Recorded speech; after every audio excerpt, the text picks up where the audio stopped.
Welcome to SJ thoughts. ఈరోజు మనం brinjal తవా ఫ్రైతో వచ్చేసామండి. చాలా టేస్టీగా, అలాగే వెజ్ లవర్స్కి అయితే పర్ఫెక్ట్గా ఉండే బ్రింజల్ తవా ఫ్రై ఎలా చేసుకోవాలో చూద్దాం. ముందుగా ఇలా వంకాయలు అయితే తీసుకోవాలండి. కొంచెం పెద్ద సైజు వంకాయలు తీసుకుంటే బాగా టేస్టీగా ఉంటుంది.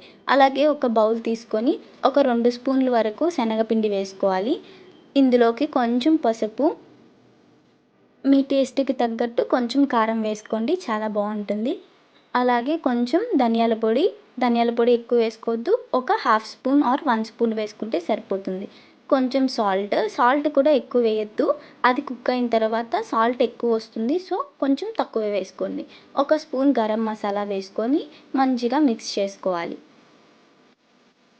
ఇదంతా కూడా మంచిగా మిక్స్ చేసుకొని అన్నీ కలిసిపోయేలాగా చూస్తున్నారు కదా, ఇలా అయితే ఆ మిక్చర్ రెడీ అవుతుంది. మనం ముందుగా తీసుకున్న వంకాయల్ని ఇలా రౌండ్గా కట్ చేసుకోవాలి. మన వీడియోలో చూపిస్తున్నట్టు ఈ సైజులో కట్ చేసుకుంటే సరిపోతుంది. మరీ పెద్ద సైజు కట్ చేయొద్దు. మనం ముందుగా ప్రిపేర్ చేసుకున్న మసాలాలోకి ఈ వంకాయలని అయితే వేసి మొత్తం నీట్గా పట్టేలాగా చూసుకోవాలి. నీట్గా కోట్ చేయాలండి మసాలా మొత్తము. ఇలా కోట్ చేసిన వాటిని పక్కన పెట్టుకుంటున్నాం. అలాగే మిగిలిన అన్నీ కూడా ఇలా మసాలాలో బాగా కోట్ చేయాలి. చూస్తున్నారు కదా, మసాలా అంతా ఈ వంకాయకి పట్టించాము. కొంచెం సాల్ట్ తక్కువే వేసుకోండి. ఇది ఫైనల్ అవుట్పుట్లో చాలా సాల్టీగా ఉంటుంది. సో సాల్ట్ కొంచెం తక్కువ వేసుకున్నామంటే పర్ఫెక్ట్గా బ్యాలెన్స్ అవుతుంది.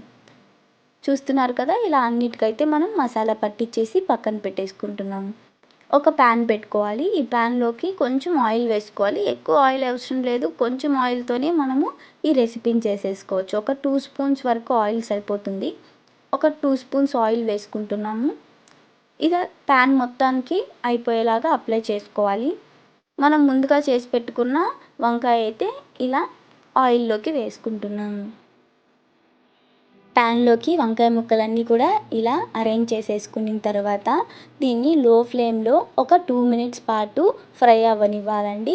2 మినిట్స్ పాటు ఫ్రై అయితే ఫస్ట్ సైడ్ మంచిగా రోస్ట్ అవుతుంది. ఇప్పుడు ఒక సైడ్ రోస్ట్ అయిన తర్వాత ఇది ఇంకొక సైడ్కి తిప్పాలి. చూస్తున్నారు కదా ఎలా రోస్ట్ అయిందో. మరి ఎక్కువ రోస్ట్ చేయొద్దు, మంచిగా మీడియం ఫ్లేమ్లో ఇప్పుడు సెకండ్ టైం కూడా రోస్ట్ చేసుకుంటే సరిపోతుందండి. చూస్తున్నారు కదా, ఇంకొక 2 మినిట్స్ మీడియం ఫ్లేమ్లో కనుక రోస్ట్ చేసుకున్నామంటే పర్ఫెక్ట్గా కుక్ అయిపోతుంది. చాలా టేస్టీగా ఉంటుందండి. బట్ మీరు సాల్ట్ కొంచెం తక్కువ వేసుకోవాలి, అదొక్కటే దీంతో టిప్. మనం వేసేటప్పుడు కరెక్ట్గా ఉన్నట్టు అనిపిస్తుంది, బట్ మనం ఫ్రై చేసిన తర్వాత కొంచెం సాల్టీగా ఉంటుంది. సో మనం ముందే సాల్ట్ కొంచెం తక్కువ వేసుకోవాలి. చూసారు కదా, పర్ఫెక్ట్గా 2 సైడ్స్ రోస్ట్ అయిపోయింది. ఇప్పుడు ఇది పక్కకు తీసేసుకుంటున్నాము.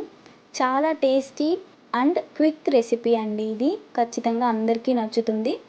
కొంచెం కొత్తిమీర వేసుకొని సర్వ్ చేసుకున్నామంటే చాలా టేస్టీ రెసిపీ అయితే రెడీ అయిపోతుందండి. ఈవినింగ్ స్నాక్ ఆర్ లంచ్లోకి చాలా బాగుంటుంది. ఒక పీస్ తీసుకొని కొంచెం రైస్తో కనుక కలుపుకొని తిన్నామంటే మసాలా ఫ్లేవర్ అంతా పర్ఫెక్ట్గా మనకి తెలుస్తుంది. చాలా టేస్టీ రెసిపీ. ఇంకా మంచి వీడియోస్ కావాలంటే ఎస్జే థాట్స్ని మీరు సబ్స్క్రైబ్ చేసుకోండి. Thank you for watching. మీరు లైక్ చేసి అలాగే షేర్ చేయండి.